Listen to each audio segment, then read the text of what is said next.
नमस्कार, प्राइम मध्य प्रदेश देख रहे हैं। मैं हूं आपके साथ रामकृष्ण शुक्ला। शुरुआत करेंगे अहम खबर के साथ, जहां पर लोकसभा चुनाव के करीब आते ही प्रचार का दौर शुरू हो चुका है।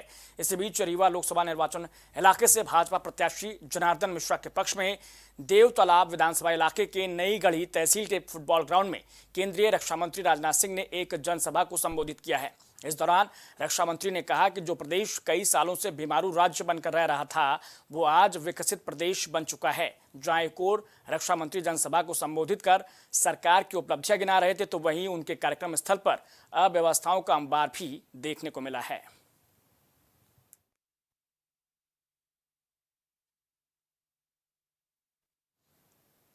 सूबे के मुखिया डॉक्टर मोहन यादव का आंधी पानी जैसी विपरीत परिस्थितियों में नरसिंहपुर जिले के ग्राम मंगवानी पहुंचे हैं वो, जहां उन्होंने लोकसभा प्रत्याशी फग्गन सिंह कुलस्ते के लिए आयोजित विशाल जनसभा को संबोधित करते हुए कांग्रेस को आड़े हाथ लिया है।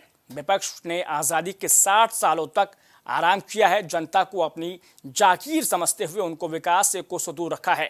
कांग्रेस ने बंटवारा कर महापाप किया है, उसका दंश आज भी ये देश भुगत रहा है। वही खराब मौसम के चलते लोकसभा प्रत्याशी फग्गन सिंह कुलस्ते सभा में नहीं पहुंच सके। उन्होंने फोन के माध्यम से जनता से आशीर्वाद मांगा है।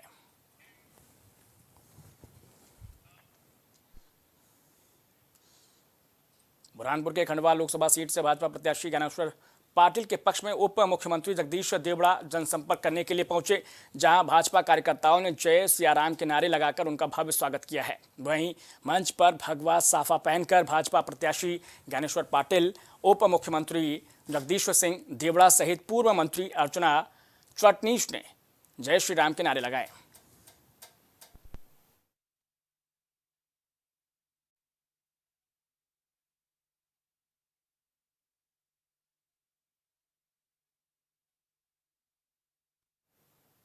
ग्वालियर में गुलाम भारत में शिक्षा की अलख जगाने वाले महात्मा ज्योतिबा फुले की जयंती पर उन्हें याद किया गया, जहां गोल पहाड़िया स्थित महात्मा ज्योतिबा फुले की प्रतिमा पर विभिन्न राजनीतिक दलों के नेताओं ने बड़ी संख्या में पहुंचकर ज्योतिबा फुले की प्रतिमा पर माल्यार्पण कर उन्हें याद किया।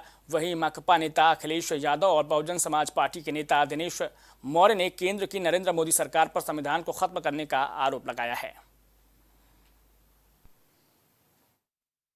बीजेपी हो चाहे कोई पार्टी हो, ये पार्टियों का जब कोई अस्तित्व नहीं था तब से बाबा साहब हैं और फुले साहब हैं। इसलिए बाबा साहब और फुले साहब, ज्योतिबा फुले उन शोषितों पीड़ितों के हैं, उन दलितों और पिछड़ों के हैं जिनके लिए उन्होंने विचार दिए, जिसके वो मनुवाद के खिलाफ लड़े।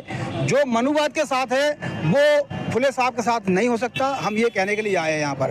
हम ये कहना चाहते हैं कि यहाँ पर जिस तरीके से लोग जो है आज भी जो है जो राजनीति की जो बातें कर रहे हैं, वो राजनीति की बातें शोभा नहीं देती। ऐसा कि महापुरुष किसी जाति के विशेष के नहीं होते हैं, पर उनकी विचारधारा जो देश में फैलाई है, महात्मा ज्योतिबा फुले की जो समतापूर्वक समाज की विचारधारा है, वो बहुजन समाज पार्टी ने फैलाई है। बहुजन समाज पार्टी के आने से पहले महात्मा ज्योतिबा फुले को इस देश के मनुवादियों ने हजारों फुट नीचे उनके इतिहास को, उनके साहित्य को और उनके ज्ञान और उनके दर्शन को दबा दिया था।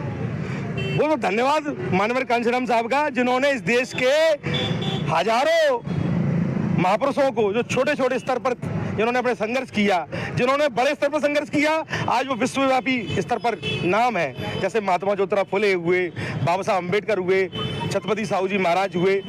तो साथियों, कहते नहीं है कि किसी ने कहा है कि अगर कांशीराम तुम ना होते तो बाबा साहब अम्बेडकर, महात्मा ज्योतिबा फुले और छत्रपति साहू जी महाराज के इतिहास को हम न जान पाते। महात्मा ज्योतिबा फुले उन महापुरुषों में से थे जिन्होंने शिक्षा के महत्व को समझा, और खासकर उस वर्ग में जहाँ पर ये माना जाता था कि उनको शिक्षा का अधिकार नहीं है, पढ़ना जो है वो दूसरे लोगों का काम है।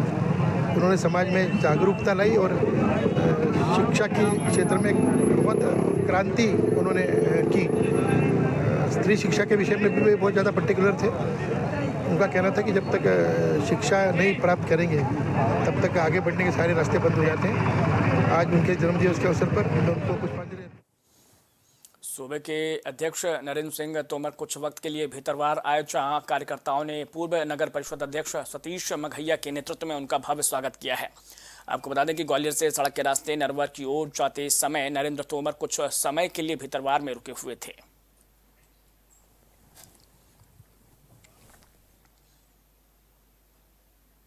दमोह में लोकसभा चुनाव को लेकर प्रशासन पूरी तरीके से अलर्ट मोड पर आ गया है। किसी तरीके की अनहोनी या अव्यवस्था ना हो, इसके लिए पुलिसकर्मी भी पूरी तरीके से चुस्त होकर सड़कों पर उतर आए हैं। लगातार वाहनों की चेकिंग की जा रही है।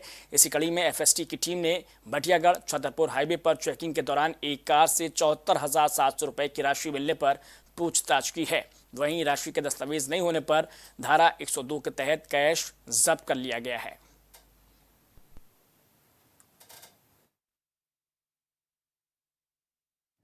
वाहन चेकिंग के दौरान बड़ौदा चौराहे पर वाहनों की चेकिंग करते हुए एक 2 पहिया वाहन फतेहपुर से मंगरौन की ओर आ रहा है, जिसका बड़ौदा चौराहे पर वाहन चेक किया गया, जिसमें 74,700 रुपये पाए गए, जो हीरालाल साहू बल्द नन्नू साहू गड़ाकोटा जिला सागर के निवासी हैं, जिनके द्वारा उक्त राशि के संबंध में कोई साक्ष्य अभिलेख प्रस्तुत नहीं किए गए। उक्त राशि की नियमानुसार जब्ती की कार्यवाही एफएसटी दल द्वारा की गई।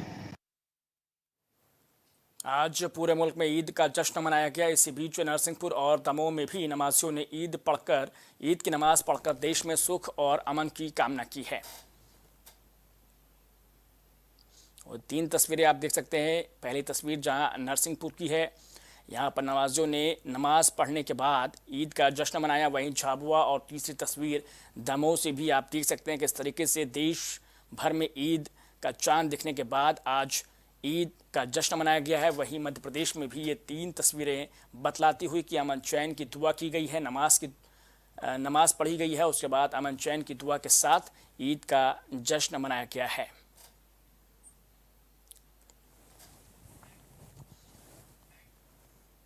ग्वालियर लोकसभा चुनाव के मद्देनजर शहर की सीमाओं पर हो रही चेकिंग के दौरान एसएसटी और बौड़ापुर पुलिस को एक कार से 2 लाख से ज्यादा की नकदी मिली है।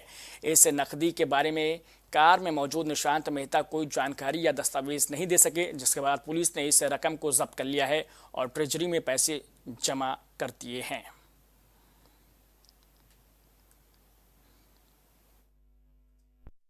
लोकसभा चुनाव को देखते हुए एफएसटी टीम और बौड़ापुर पुलिस द्वारा चेकिंग के दौरान आज एक कार में चेकिंग करने पर होंडा कार थी दिल्ली की, उसमें जो है नकदी 2,06,000 रुपये मिले। उनके पास कोई वैध दस्तावेज नहीं थे कि पैसे कहाँ से ला रहे थे, कहाँ ले जा रहे थे।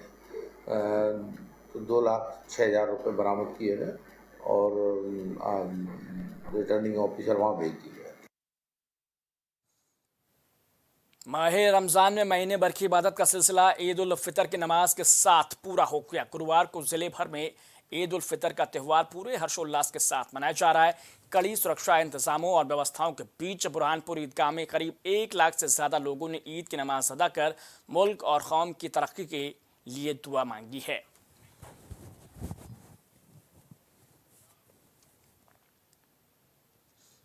मुरैना में लोकसभा चुनाव में अधिक से अधिक मतदान करने के लिए लोगों के बीच मतदाता जागरूकता अभियान का आयोजन किया गया। इस कार्यक्रम में मुरैना डीएम अंकित अस्थाना सहित तमाम आला अधिकारी ग्राम पंचायत रिझौनी पहुंचे, जहां अधिकारियों ने मतदाता जागरूकता रैली निकालकर लोगों को मतदान करने की शपथ दिलाई है। इस दौरान मुरैना एसपी शैलेंद्र सिंह चौहान ने एक हेल्पलाइन नंबर जारी कर लोगों से अराजक तत्वों की शिकायत करने की अपील की है।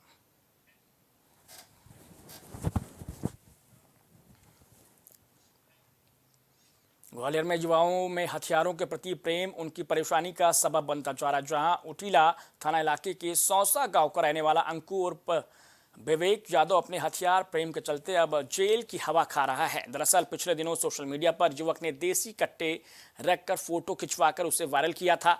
इसके बाद पुलिसिया कार्रवाई करते हुए युवक के खिलाफ आर्म्स एक्ट का मुकदमा दर्ज किया गया है। एक फोटो हमारे उटीला थाना प्रभारी को मिली, जिसमें एक युवक कट्टे को छाती पे लगाए हुए है, टांगे हुए है तावीज की तरह, और उसे जब पहचान की गई तो सौसा गांव का रहने वाला निकला, जिससे पुलिस ने तलाश किया तो उसके कब्जे से एक कट्टा बरामद हुआ है और सफेद कट्टे पर आर्म्स एक्ट के तहत अपराध पंजीबद्ध कर उसे माननीय न्यायालय पेश किया गया है।